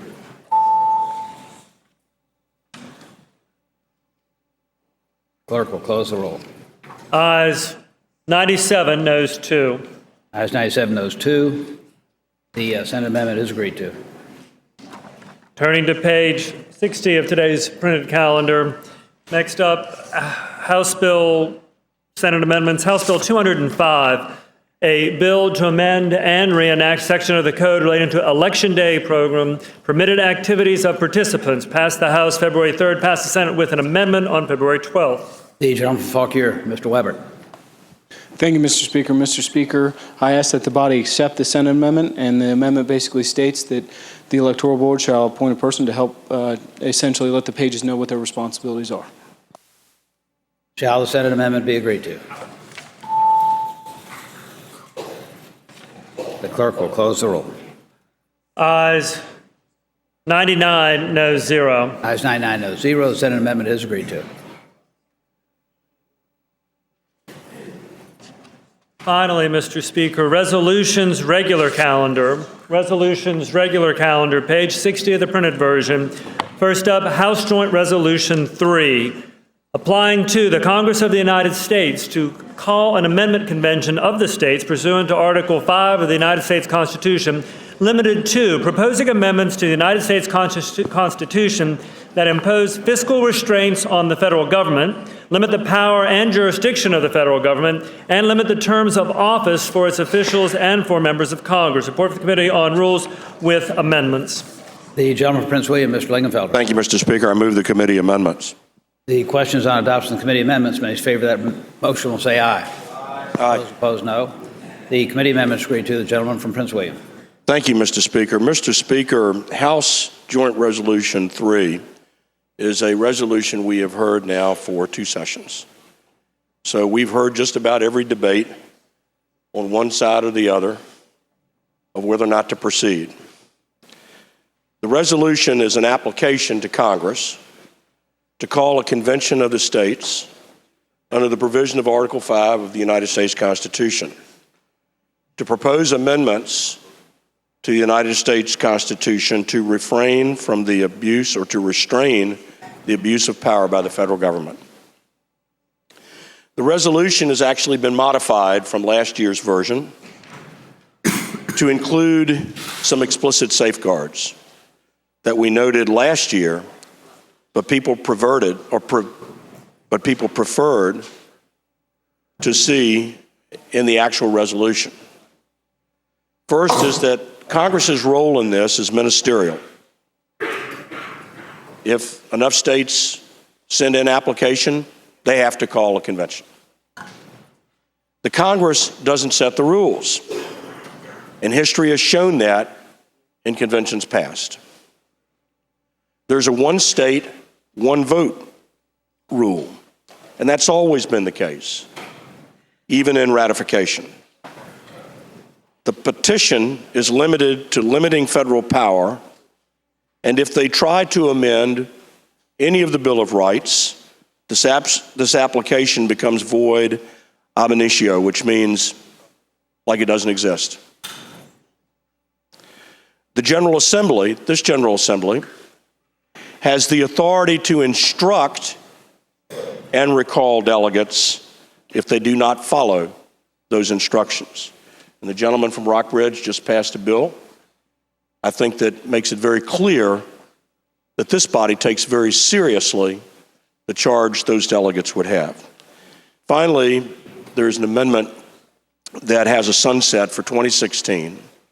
And you will note that one of the other amendments is that the delegates representing Virginia will be instructed not to support congressional term limits, which was not the will of the committees as they came forward, and I am supportive of that. Mr. Speaker, we have debated this bill a lot. I don't want to trespass on the time of the House, but I do want to say a few things before we go to the board and vote. In 1973, I took an oath to the Constitution of the United States to support and defend it from all enemies, foreign and domestic. It was never my desire to actually go into combat, but I was prepared to do it every day that I served. And I did. And I was prepared to die for this Constitution.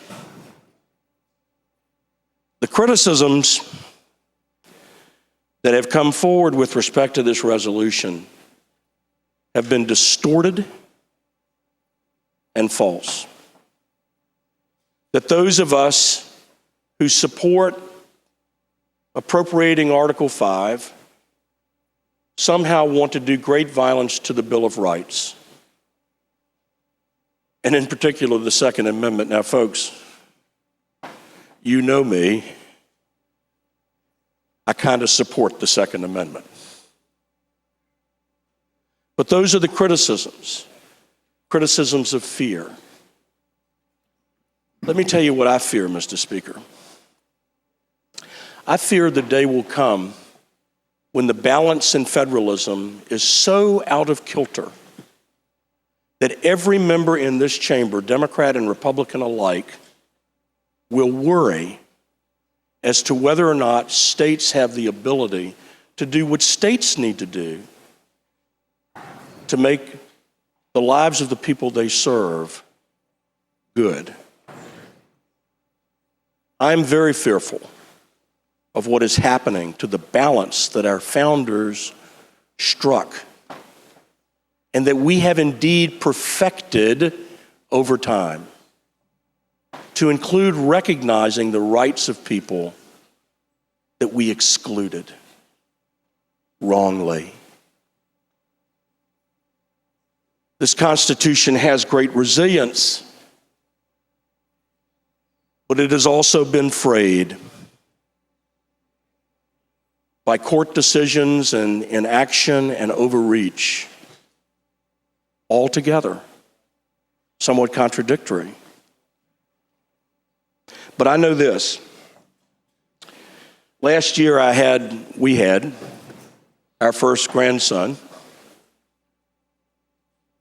and the thought has crossed my mind 10 or 15 years from now when he's old enough to begin to understand some things. And if we don't take this action, what will his world be like? What will the balance that our founders wanted for true federalism look like? And when he asked me, Granddaddy, what did you do during the great constitutional crisis when our freedoms were threatened? I'm going to say, I fought back.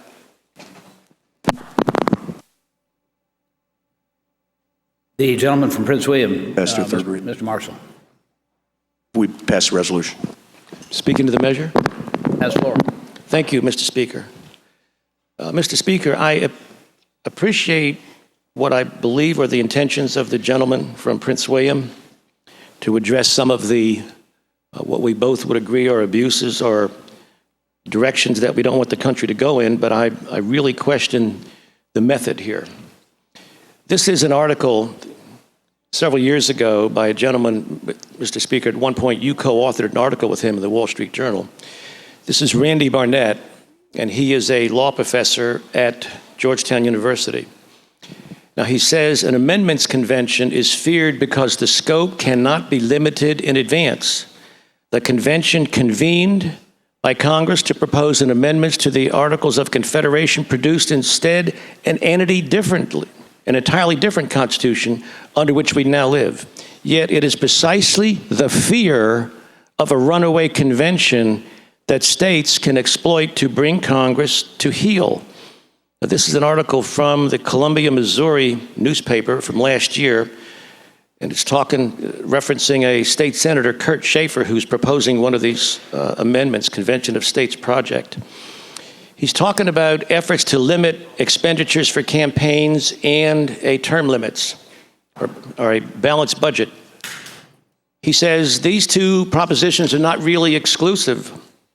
He says, quote, my feeling, I don't know about his judgments, but he's telling us about his feelings, is that once a convention is called, we will have to have some sort of grand bargain, such as the Convention of '78. Now, Mr. Speaker, I'm holding in my hand the iPad here, which references a listing of convention applications current, and if you go to the clerk of the House of Representatives in Congress, you can find this.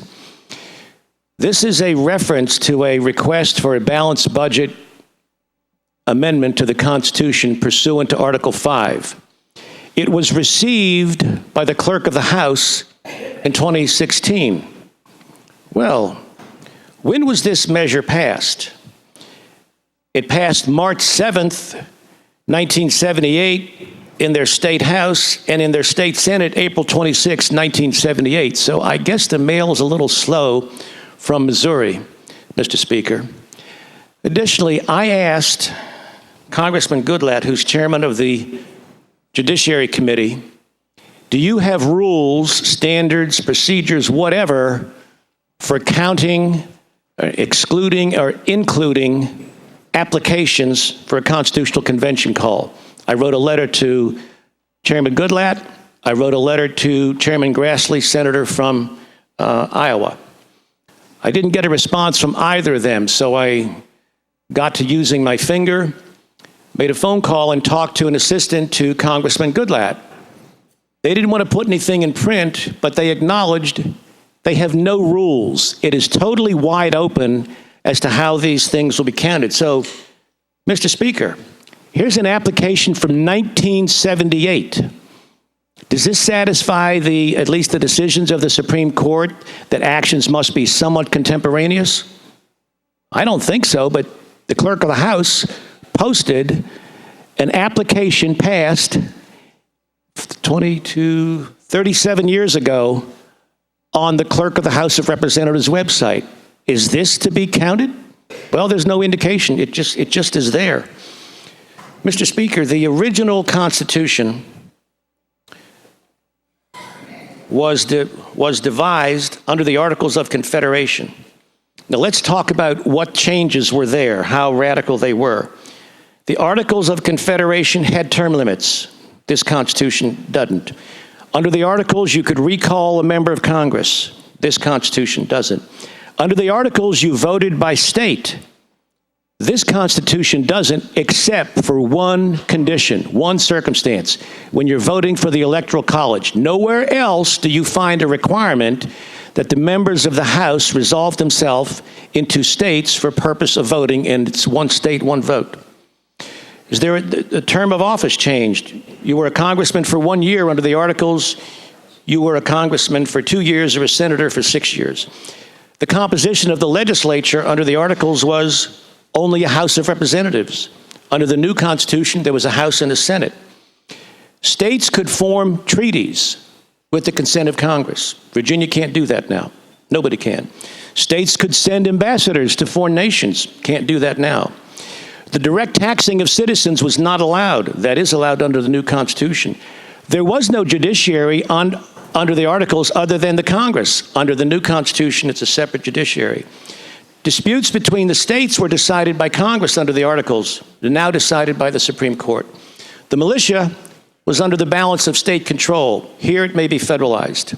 The war powers, Congress plus 3/4 of the states. Now it's just Congress. Issuing bills of credit, Congress plus 3/4 of the states.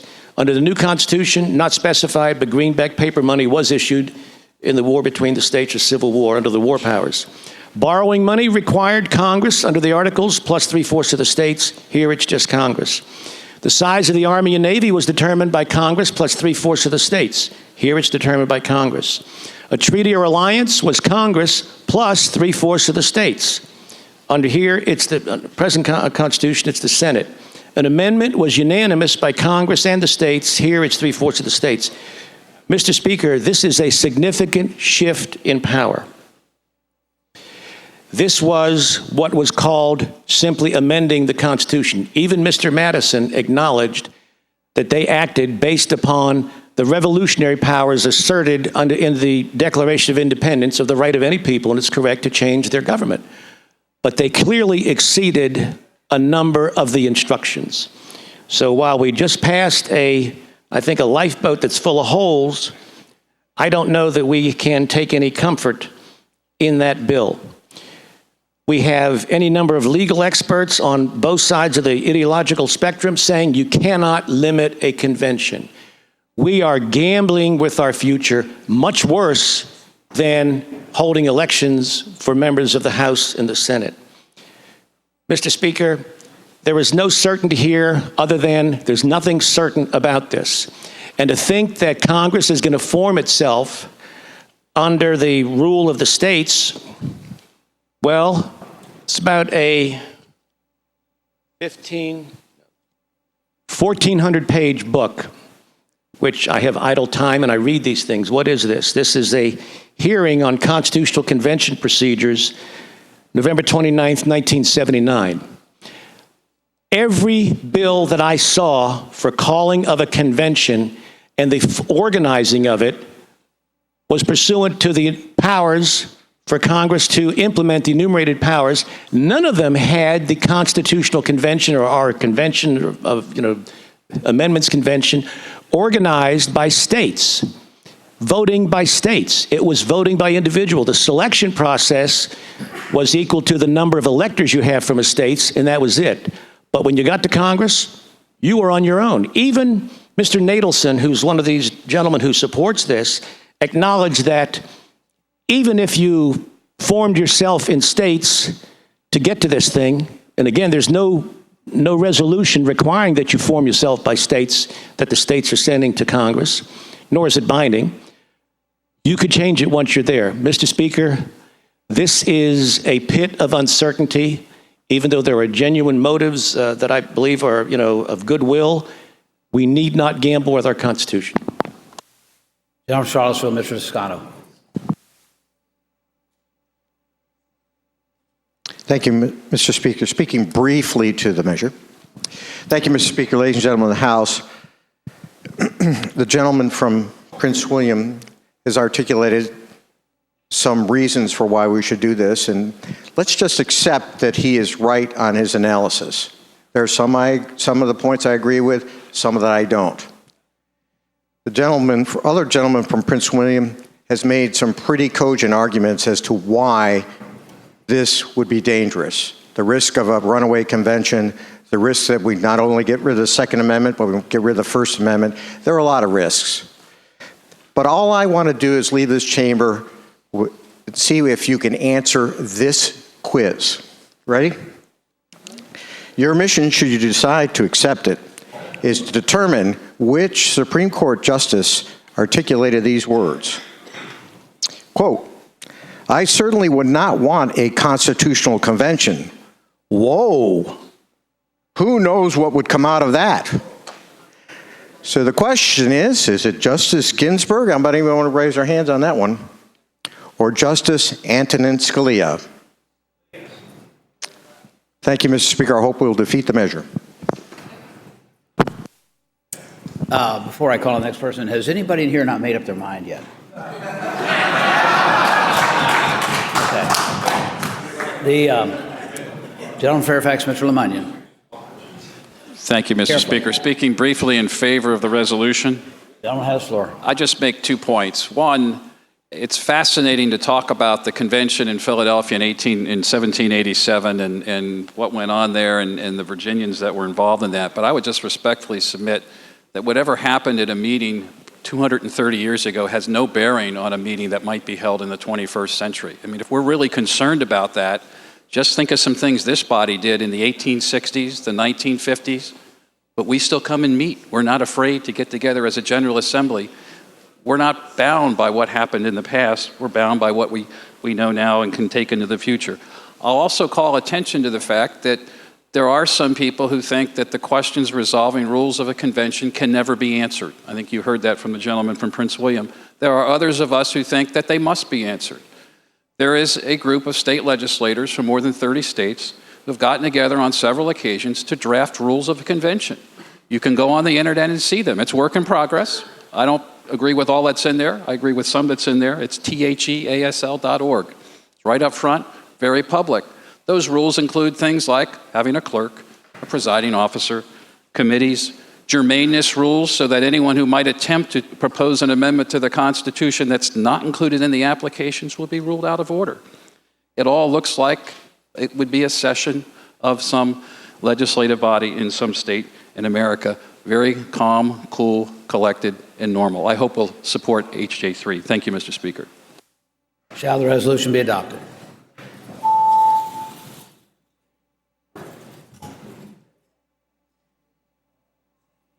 Clerk will close the roll. Ayes 52, noes 47. Ayes 52, noes 47. The resolution is adopted. Turning to page 61 of today's printed calendar, House Joint Resolution 90, applying to the Congress of the United States to call an amendment convention pursuant to Article 5 of the United States Constitution for the purpose of proposing an amendment to the United States Constitution that pertains to the subject of balancing the federal budget. Report of the Committee on Rules with amendments. The gentleman from Fairfax, Mr. Lemunyan.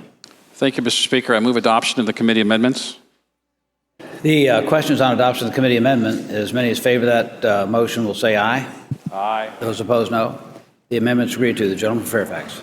Thank you, Mr. Speaker. Mr. Speaker, ladies and gentlemen of the House, this bill is similar to the one that we just adopted, or this resolution is similar to the one that we just adopted. It is an application for a convention pursuant to Article 5, but in this case specific to the purpose of amending the Constitution to provide for a balanced federal budget and to halt the mindless accumulation of federal debt, which now stands at $19 trillion. I'm not going to take the body's time to explain why that's a problem. I think it's all intuitively obvious, but I would simply say that the problem with a trillion is it sounds like a billion, which sounds like a million, which sounds like a zillion.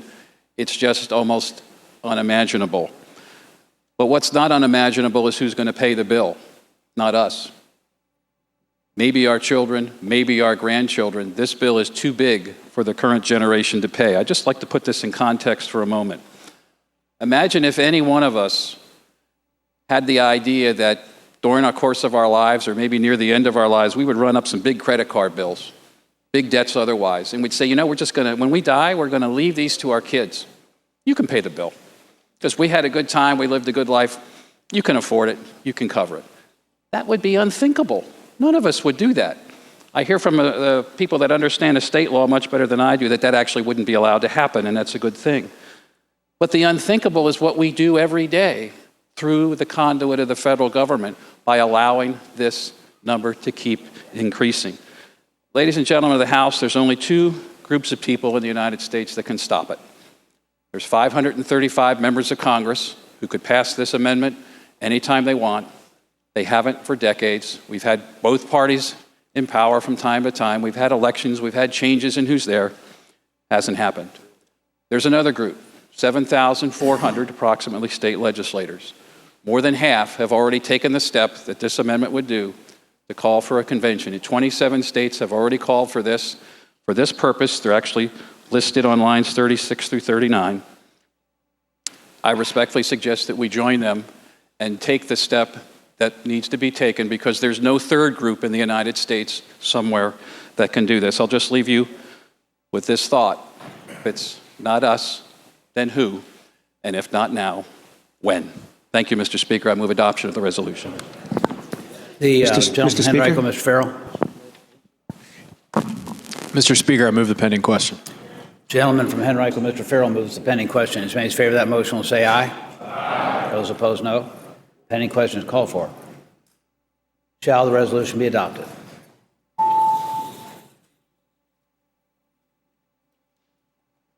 Clerk will close the roll. Ayes 55, noes 44. Ayes 55, noes 44. The resolution is adopted. Mr. Speaker, that completes today's crossover calendar. Does the clerk have any announcements or communications? Looking at today's committee meetings, apparently it looks that all afternoon committee, subcommittee, whatever meetings have all been canceled. Looking ahead to tomorrow, Wednesday morning, the day after crossover, February 17th, Back to Work, County, Cities, and Towns, Subcommittee Number 1. They will be meeting at 7:30 a.m. in the 8th floor West Conference Room, CC&T Sub 1. At 8 o'clock, the Military Veterans Caucus will be meeting in the 4th floor West Conference Room over in the GAB. Women's Healthcare Caucus will be meeting as well at 8 a.m. in the 3rd floor East Senate Conference Room. At 8:30, ACNR, Committee on Agriculture, Chesapeake Natural Resources, will be meeting in House Room C. Across the hall, Education Committee will be meeting at 8:30 tomorrow in House Room D. The Appropriations, General Government, and Capital Outlay Subcommittee meeting, that's been canceled for tomorrow. So after the two committee meetings at 8:30, the next subcommittee meeting will be Education's Elementary and Secondary Education Subcommittee. They'll be meeting immediately upon adjournment of the full committee in House Room D.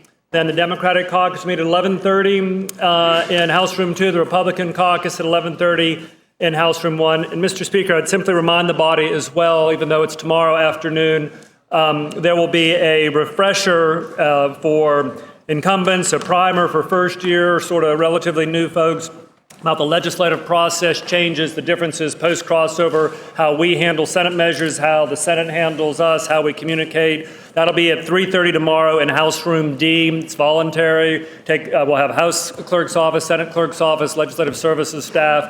They're just trying to help make sure everyone's fully aware of what's going on and make sure everyone has a successful second half of session.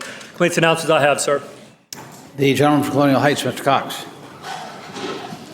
Speaker, I move that when the House adjourn today, to adjourn to reconvene tomorrow at 12 noon. Gentleman from Colonial Heights, Mr. Cox moves that when the House adjourn today, it adjourn to reconvene tomorrow at 12 noon. As many as favor that motion will say aye. Those opposed, no. That motion is agreed to. The gentleman from Colonial Heights, Mr. Cox. Mr. Speaker, I move the House do now adjourn. Gentleman from Colonial Heights, Mr. Cox moves the House do now adjourn. As many as favor that motion will say aye. Those opposed, no. That motion is agreed to. The House stands adjourned until 12 noon tomorrow.